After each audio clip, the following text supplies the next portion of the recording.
गोटे संस्कृति संपन्न माटी ये माटी को मोर नमस्कार एवं विशेष करिकी ये गोटे लड़ई माटी ओडिशा प्रदेश जेतेबेले शेष लड़ई स्वाधीनता शेष लड़ई राजा मुकुंद देव करुले माटी ही करथिले। दुर्भाग्यवशत किछि कुचक्री कारण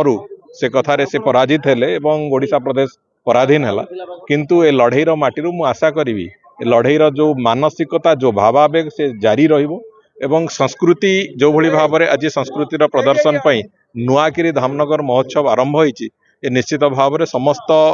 आयोजक एवं विशेष करिकी ए अंचलर प्रतिनिधि माननीय मंत्री से समस्त को भगवान शक्ति दियंतु ए कथा को आगू नवापाई ए परंपरा ए ऐतिह्य ए संस्कृति को आगू नवापाई निश्चित भाव में एक नुआ दिग नुआ दिशा